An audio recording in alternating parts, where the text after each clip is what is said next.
A 200 amp panel board cannot supply a 200 amp load. The National Electrical Code, or NEC, dictates specific limitations on the maximum load a panel board can supply relative to its rating. This limitation is rooted in safety considerations, preventing overheating and potential hazards. The NEC mandates that the maximum allowable load on a panel board should not exceed 80% of its rating. This is often referred to as the 80% rule. Applying this rule to a 200 amp panel board, a maximum allowable continuous load is 160 amps. This is calculated by multiplying the panel board's rating, which is 200 amps, by 80% or 0.80. The result is 160 amps. This means that a 200 amp panel board is designed to safely and reliably handle a continuous load of up to 160 amps. The remaining 40 amps of capacity acts as a safety margin, accommodating short-term surges or intermittent loads without exceeding the panel board's thermal limits. It is important to understand the concept of continuous load in this context. A continuous load is defined as a load that operates for 3 hours or more. Examples of continuous loads include lighting in commercial buildings, HVAC systems, and certain types of industrial equipment. The NEC requires that branch circuits and feeders supplying continuous loads be rated for 125% of the continuous load. This is the inverse of the 80% rule. This requirement is applied to both the conductors and the overcurrent protection devices such as circuit breakers or fuses. The purpose of this 125% rule is to prevent overheating of the conductors and overcurrent protection devices when supplying continuous loads. If a 200 amp panel board were to supply a continuous load of 200 amps, it would be operating at its maximum capacity. This could lead to excessive heat generation, potentially damaging the panel board and creating a fire hazard. Furthermore, the circuit breakers in the panel board might trip due to the sustained high current, interrupting the power supply. To ensure compliance with the NEC and maintain electrical safety, it is crucial to accurately calculate the loads connected to a panel board and select a panel board with an appropriate rating.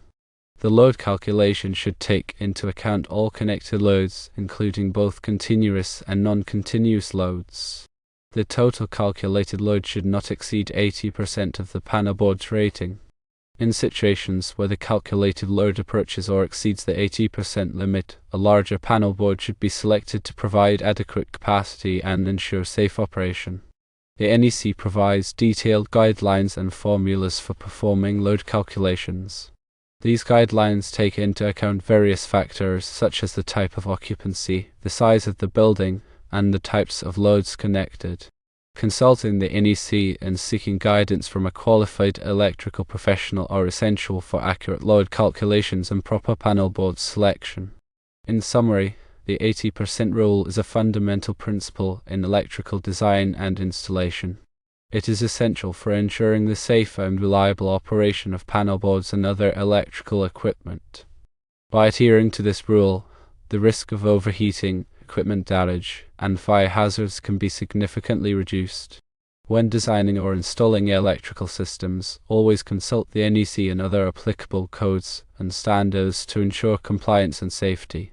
Remember that electrical work can be dangerous, and it should only be performed by qualified and licensed electricians.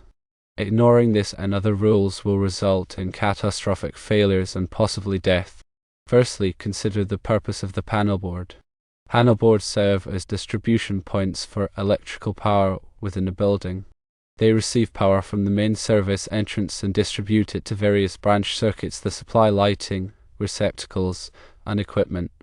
Panel boards are typically enclosed in metal cabinets and contain circuit breakers or fuses that protect the branch circuits from overcurrents. Secondly, understand the importance of overcurrent protection. Overcurrent protection devices, such as circuit breakers and fuses, are essential for electrical safety.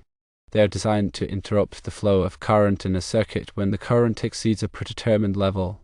This prevents overheating of conductors and equipment, reducing the risk of fire and electrical shock.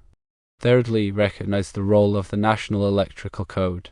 The National Electrical Code, or NEC, is a comprehensive set of standards for electrical installations. It is developed and maintained by the National Fire Protection Association, or NFPA. The NEC is widely adopted by state and local jurisdictions in the United States and serves as the basis for electrical safety codes. Fourthly, consider that the NEC specifies requirements for the selection and installation of panel boards. These requirements are intended to ensure that panel boards are properly sized and installed to safely and reliably distribute electrical power.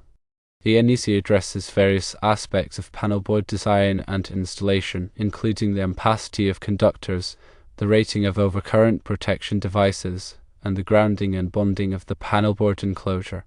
Fifthly, the 80% rule applies to both circuit breakers and conductors.